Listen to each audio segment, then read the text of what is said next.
So let's welcome into the show now our good friend Jim Salisbury, who joins us.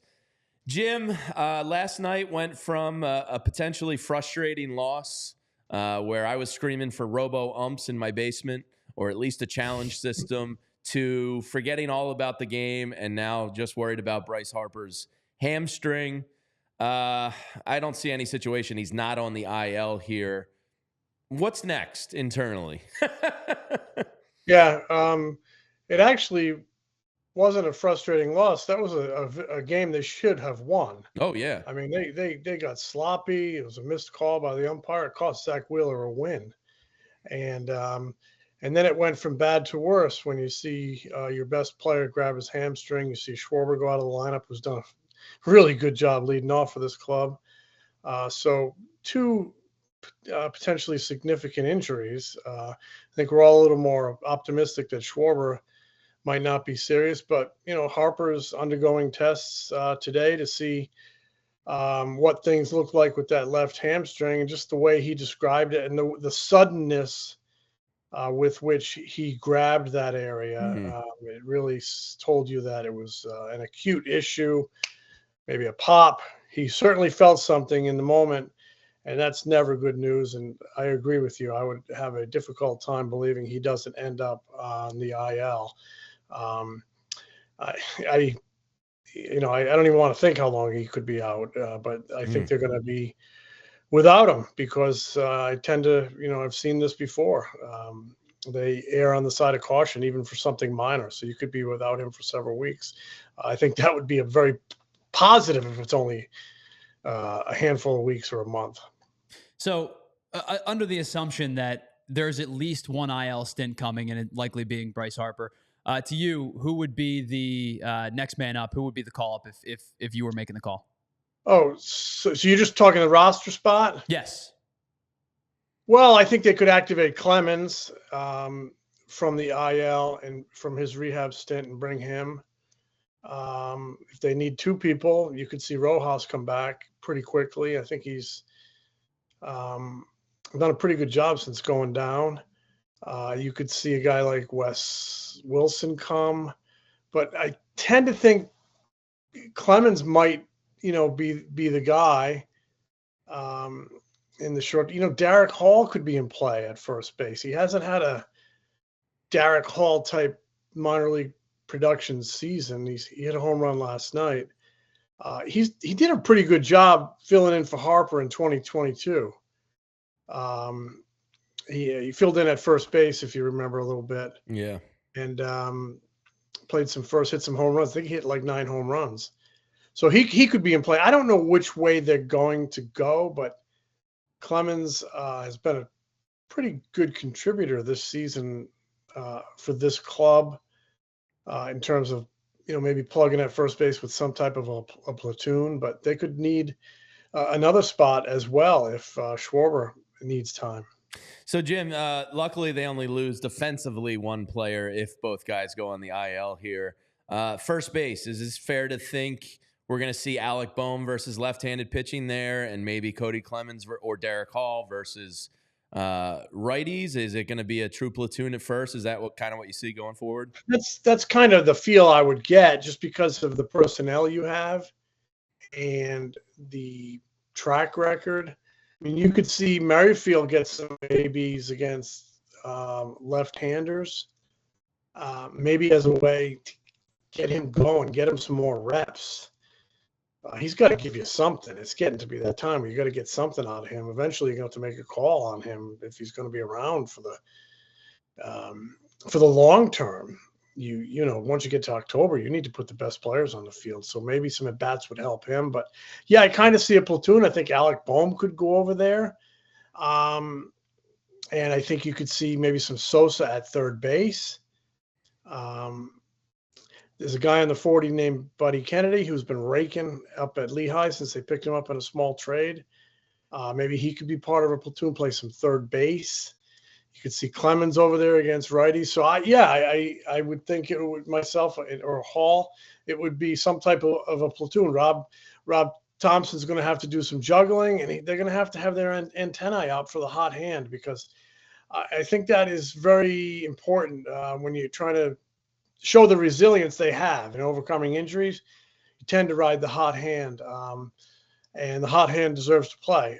We saw it with Sosa. I think a lot of us thought that he would only maybe be part of the puzzle when Trey Turner went down, but he was more like a significant part of the puzzle at shortstop because he played so well and he earned the opportunity and he swung it really well. So this might be an opportunity to get him in the lineup a little more at third base while they try to, muscle through this setback. And, all eyes are on later today when we find out how long of a setback it's going to be.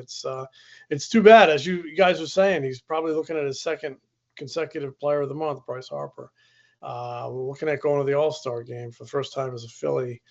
And he's been, you could argue the best player in baseball since May 1. So it's a big loss. So I think it was 8 days ago, Jim, that the three of us sat here and said, it's a little too early to talk trade deadline. I think that those processes are a little bit further down the line. But now kind of looking at what these injuries have provided to the Phillies, do you think that this expedites the timeline in any capacity? Like, I know that it takes a second team to get involved, right. But internally, do you think it expedites that timeline at all? I think it all depends on the opportunity that's presented them, the player that they believe they could acquire. Because I think if they believed it was the right player and was going to help them, they would act on that more quickly, even if everybody was healthy. But I don't see either one of these injuries or potential injuries, Harper and Schwarber, as something they're going to go out and look to fix on the trade market. I think they were looking for another bat anyway. I think they're looking for more relief help anyway.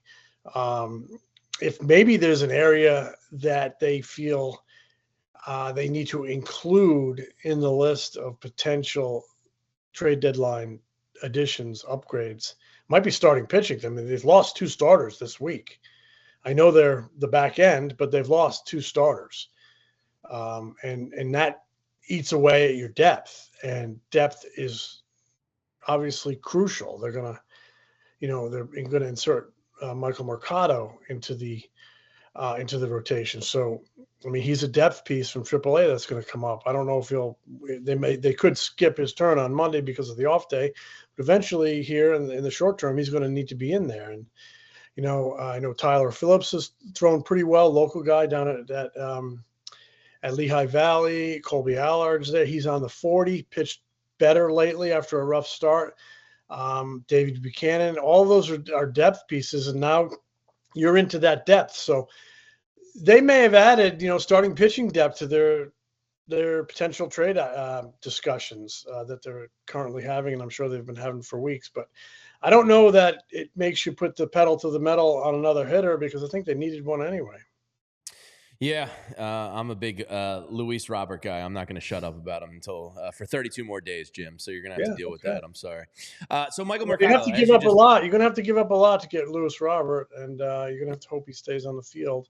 Yeah, but I agree with you. He's a pretty dynamic talent, and he's under control. So it's something I'm sure they're considering, depending on how Harper and Schwarber, how long they're out, how healthy they come back. That could dictate whether they're looking, kind of a around the edges bat,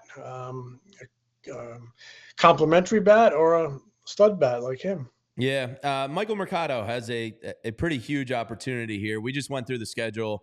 Zach Wheeler, we assume, would start on Tuesday, as you alluded to there. And it looks like Marcato could potentially go next Saturday or Sunday.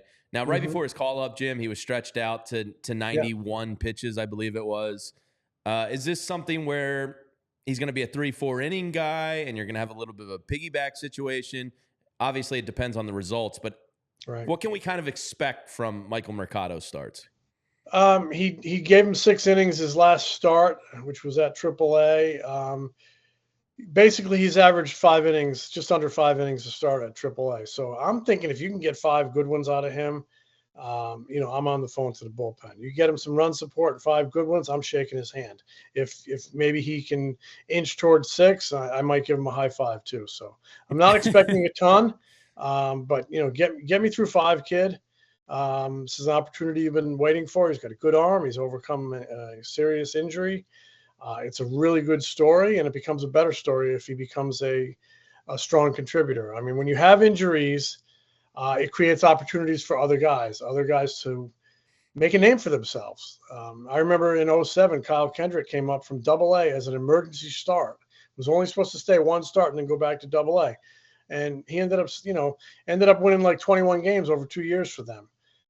There was an opportunity, and he filled it and did well. And he didn't light up the radar gun, and he didn't give them, complete games. He was just steady, getting him through 5, getting him through 6. Be steady. I think that's all you want to get from Michael Marcato, but they got to get him some run support. Now, it's a little different now without 2 big guns, without Schwarber and Harper. It's going to hurt their run production, and that's going to put a little more pressure on the pitching staff. And but thank goodness the big 4. Seriously. Yeah, thank goodness. You know what I'm saying. That's what this team is built on, and thank goodness they're out there grinding out innings and grinding up opponents. And you look at last night, Zach Wheeler, man, he should have had a victory. Have you, when you see a vet like Zach Wheeler act like that, does the old school baseball guy in Jim Salisbury hate the idea of a challenge system and the ABS system? Or does a situation like that where the game could have been completely different, and granted, he did benefit maybe some calls the other way throughout the game, does a game like that last night make Jim Salisbury want a challenge, a robot system? Well, I certainly don't want 100%, but I actually don't mind the idea of a challenge system like they've been using in AAA. Because now it brings some strategy into it. Okay, especially if you have a limit on it, how many pitches you can actually challenge as a pitcher, how many pitches you can challenge as a hitter, it becomes very strategic, and it could add actually a strategic, kind of dramatic, interesting element to the game. Tap your helmet. Yeah, I'm gonna get a challenge on that. I wouldn't have a problem with that because last night Zach Wheeler was clearly upset.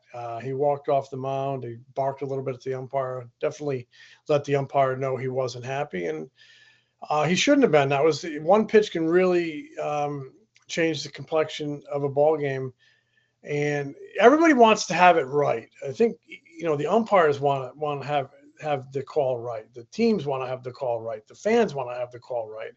And now there's a TV in every corner of the ballpark. I mean, everybody has one at home, or 1 or 2 at home they're watching the game on. But everybody in the ballpark as well. There's TVs hanging from the underpinnings of the stadium, the upper deck. There's TVs behind home plate. There's TVs in the press box. There's TVs at the concession stand. It's like the whole ballpark knows that this call, which umpiring is tough. You got to make these calls in real time. That pitch is coming in at 95 miles an hour, and it's moving, this way, that way, and this way. It's a tough job. Now everybody can see it, and everybody's an expert because they have the box and they have the TV and they have the benefit of letting the image of the pitch be absorbed by their retina for 3, 4, 5, 6 seconds and say, "Oh, that umpire stinks." Well, the umpire doesn't get that advantage. He has to make that call just like that. So I'd be in favor of a challenge system because it is about getting the call right. And I think it could be quite strategic. Does Zach Wheeler want to go here on that pitch, or does he want to wait? It might add a little more fun even to it. But I don't blame Zach for being. He's a great competitor. He's tough, and he was upset, and that was a game changer. But then his defense fell apart behind them. They got very, very sloppy. It was a tale of 2 games. They got very sloppy, and they let an inferior team hang around and bop them over the head.